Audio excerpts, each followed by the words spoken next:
Been a long day, lots of work, pulling weeds, pulling vanilla orchids up off the weed block and wrapping them back up in the trees and so on.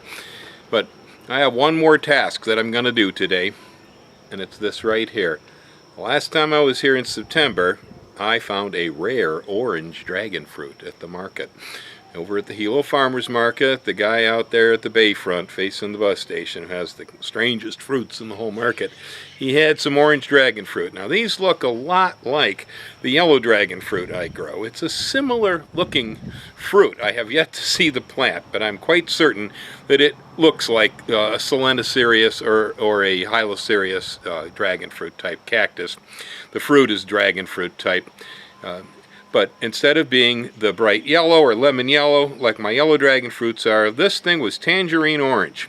A little smaller, we'll see. The size may increase here on Bill's farm. That happens often.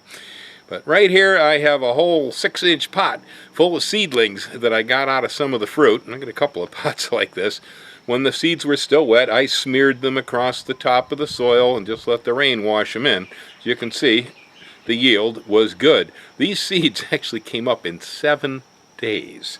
It's been very, very dry due to El Nino since I've been gone.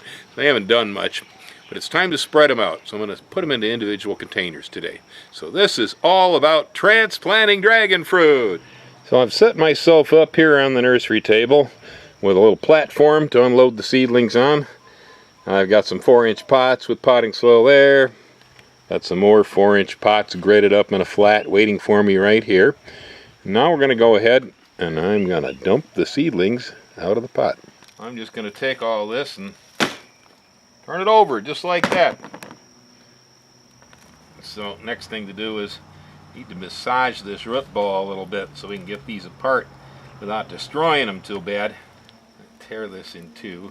There, I'll loosen it up, make it a little bit easier. Okay. There's another one, and another one, and another one. Okay, there we go. There's what the little guys look like, huh? Cute. The little spines, little hairy tops. Okay, so I'm going to take this flat here, move it over here, like that. Then I'm just going to go through here, make holes in this with my fingertips, and drop these guys in, making sure I get all the roots down below the soil medium. So you're all going to ask, what am I using for potting soil here? Okay, well, any good, high quality, organic type potting soil, or natural potting soil rather, is going to do okay for this job. Indoor, outdoor potting soil. The brand name on it is Patio Plus. It's made by Kellogg Cascade on the mainland in California. We can get it over here on the island too. I find it in Fremont. It's good stuff. I like it. It works very well. It's got good drainage qualities. They use a whole bunch of bat guano in here and worm castings, so it's got enough nutrient package for these guys to get them going without any kind of fertilizer. But like I said, the drainage quality is really good, which is kind of important over here because it rains so much.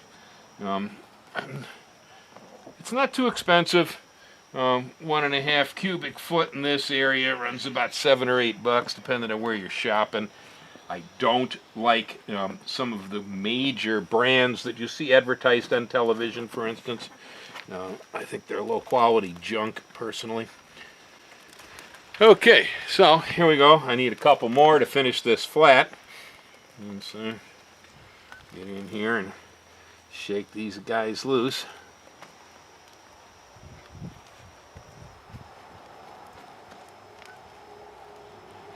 It's okay if you tear a few roots on this. Doesn't matter. They're cactus. They take the cuttings really well. You don't want to break the stems or damage the leaves, but damaging the root on this is no big thing. It works out just fine. It's pretty hard to get them apart without doing some damage, I mean, after all. So, again, these were just spread. The seed was wet, still goopy with the flesh when I did this. There we go. And so I just took the the seeds and all the mucilage around it, and I just spread them over the top of the pots. It was messy and kind of hard to do, and so it didn't come out real orderly. There we go.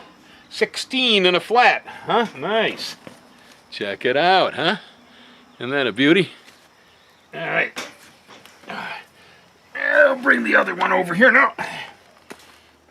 I had a friend of mine grab some of these back in October from me and take them and put them into large containers at that time individually, and he said that his, when they had a little room, really took off. These look just a little bit stunted. It's been dry here, as I said, and that had some effect on it. I don't believe I put any fertilizer into the container they were grown in either, so they've been growing kind of harsh here. Once these get rooted into the pots, start showing some real signs of activity, then I'm going to go ahead and add some fertilizer to the containers, but not until. I want the roots to settle down. I want them to begin to regrow before I start to feed them anything. Sometimes I think people just love to throw fertilizer around, but I'll tell you, I've seen more problems created by people using fertilizer than I've seen solutions at times. So go light, especially on little tiny plants like this.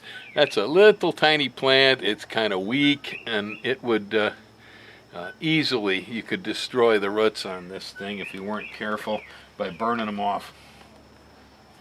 So don't do that. Well, there we have it.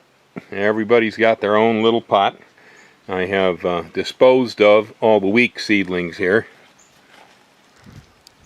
So all the little twerps are going to get dumped in the compost. Only the strong survive in Bill's garden.